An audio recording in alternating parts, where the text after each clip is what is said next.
Yo, it's your boy Jacob. I hope everyone's having a good couple of days leading up to Christmas, the New Year, and other holidays that we all celebrate around this time of the year.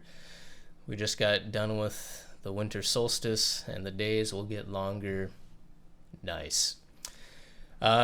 Today, let's go over part 8 of why I'm suing the city of Albert Lea. This is me going over the city's reply memorandum of law in support of motion to dismiss. Let's talk about why it matters. Let's back up, though, and go over some of the other stuff that happened. Remember, the district judge, honorable judge as she is, issued an alternative writ of mandamus. Again, that's not a final ruling, but it is a court order. The court found that under Minnesota law and the city's own ordinances, that if an applicant meets the requirements and has first priority, the city must issue the registration. The judge told the city to either issue it or to show cause as to why they legally do not have to issue it. Now, instead of doing either of those things, the city said, we're going to make our own path here and choose door 3. And they filed a motion to dismiss. We responded in opposition, and now we're here with the reply to that. Again, they doubled down on everything. They argue that the denial was a quasi-judicial decision, which under Minnesota law can only be challenged by certiorari in the Court of Appeals, not by mandamus in district court. They don't dispute that I met all the requirements. They don't present findings or evidence. Their whole argument rests on the technical label quasi-judicial to claim the court has no jurisdiction. Basically, the city is trying to sidestep the judge's order. They aren't justifying their refusal. They're asking the court to shut the case down before the legal questions can even be addressed. This isn't about whether I met the requirements. They haven't even challenged that. The core issue now is whether the city can avoid accountability by calling a mandatory ministerial licensing decision quasi-judicial and blocking district court review. The case now turns entirely on that question. And with that, let's dive in here. Now you can see on your screen what we're dealing with. Here's the file number. Here's the header. Same info you should be used to by now. The Smoking Tree response to the city of Albert Lea's motion to dismiss is hopelessly flawed for 2 primary reasons. First, the Smoking Tree unwisely attempts to mislead the court into believing it issued a decision it knows it did not.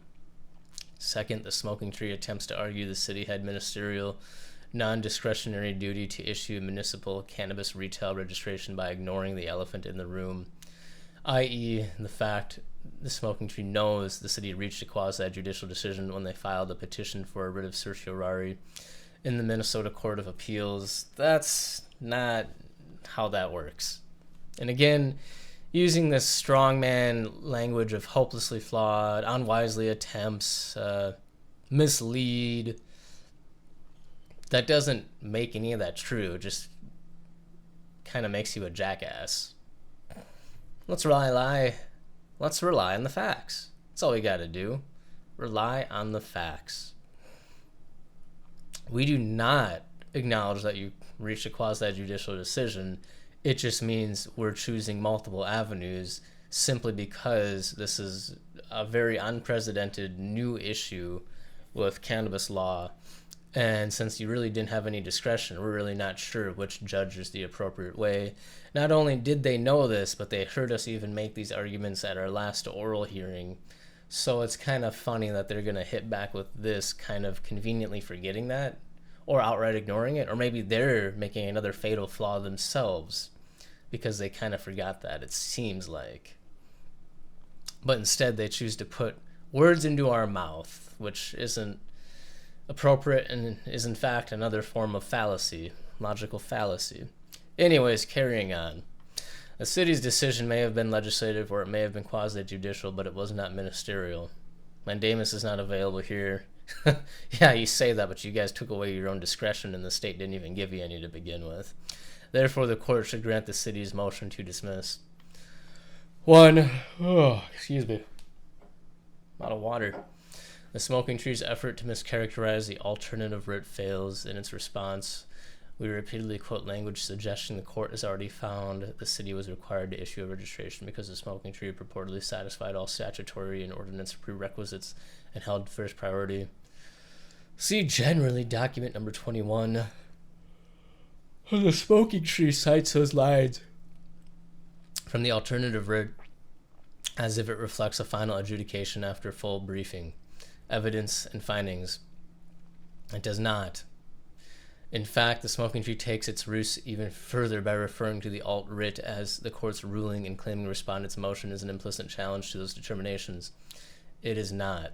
Okay, then what do you call not, abiding by that? You were supposed to either issue the registration or show cause as to why you have not, and you haven't done either.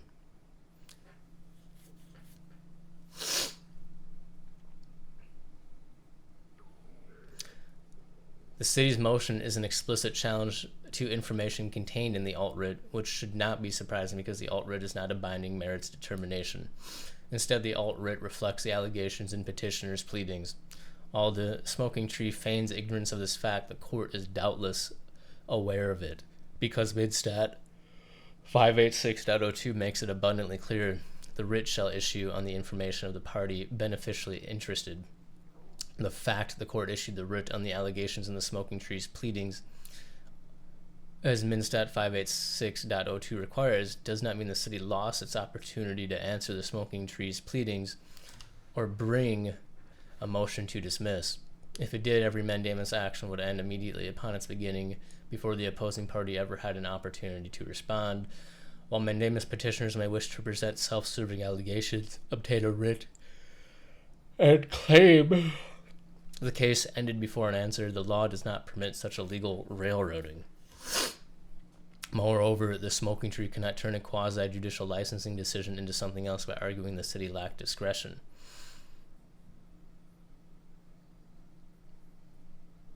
That's a lot I could say to that.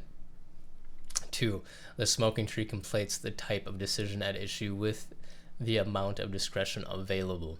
According to the smoking tree, the city, in recognizing the city's decision was either quasi-judicial or legislative, disregarded the possibility that they had a ministerial duty to issue the registration and that the denial was an abdication of that duty. Document 21. The city did not disregard this possibility. It simply did not mention it because the discretionary/ministerial distinction is irrelevant to determining whether the city's decision is quasi-judicial or legislative. The smoking tree seems to suggest otherwise by claiming the possibility the city had a ministerial duty to issue the registration is fatal to the city's motion. Document 21 at 3. The smoking tree goes on to explain it believes this possibility could be fatal to the city's motion because if the city had a ministerial duty that they failed to carry out, their failure to issue the registration was not quasi-judicial at all. And again, the city almost backs us up themselves with their lack of supplying any evidence that would back up their decision to not issue my registration. Again, they never debated it on the merits or, frankly, for any reason. They just decided to say, fuck you to the state law and to their own law. Unfortunately, the smoking tree never articulates a quasi-judicial decision cannot be either discretionary or ministerial. Instead, the smoking tree argues the city did not dispute the smoking tree's allegations in its motions.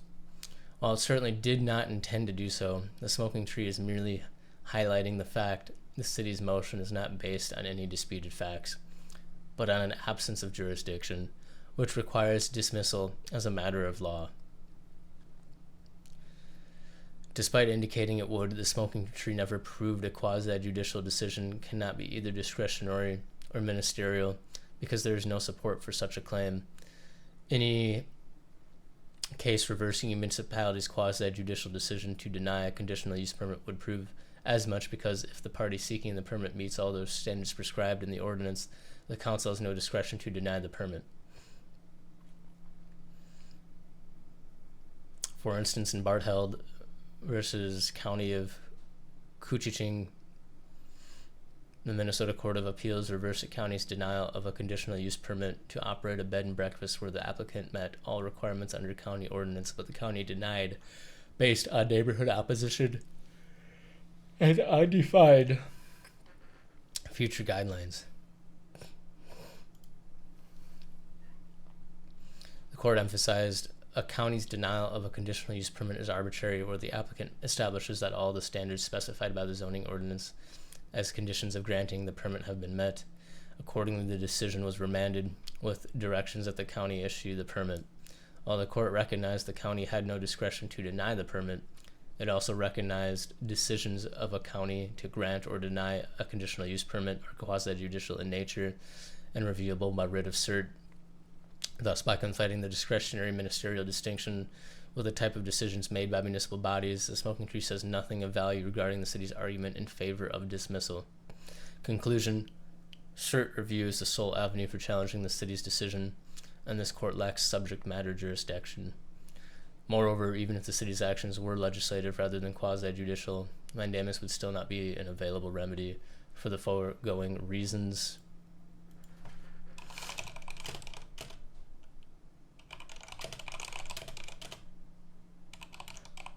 Let me look something up quick so I can maybe better explain some things to you guys. So Google AI says legislative acts create broad rules. Quasi-judicial acts apply those rules to specific cases, and ministerial acts involve routine, non-discretionary tasks like issuing a standard building permit. So legislative create things like zoning laws. Quasi-judicial apply things like granting a variance, and ministerial issuing a standard permit. The key difference lies in discretion. Legislative involves policy making. Quasi-judicial applies existing policy with some judgment, and ministerial executes established procedures without personal choice. So I just wanted to read that so that I'm not inserting my own opinions, that you have the actual textbook definitions of those three terms that the city likes to throw around. In my opinion now, it would seem that the city themselves are conflating the three different terms here and the related acts and authorities of which those terms grant specifically for each use case that I kind of just set out in the definitive examples given by Google AI. I'll put it this way, my friends. I think it's pretty obvious which one of those three terms applies here to the issuance of my city registration. Remember, the state law said shall, and their own city ordinance was first come, first serve. So there doesn't appear to be any discretion whatsoever, which, again, is why we keep hitting on this beautiful term, ministerial. So, again, they're arguing mandamus would still not be an available remedy, and for the foregoing reasons, the city respectfully requests this court grant its motion to dismiss. I'm no lawyer, and I'm going to be very blunt in saying that I am not very persuaded by this at all.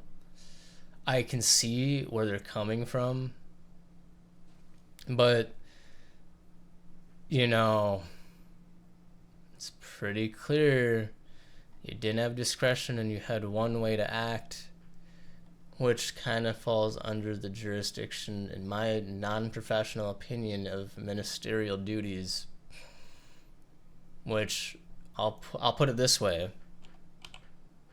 Google is a writ of mandamus in Minnesota applicable to ministerial duties. Again, this is so I'm not saying my own opinions. Yes, a writ of mandamus is applicable in Minnesota to compel the performance of ministerial duties.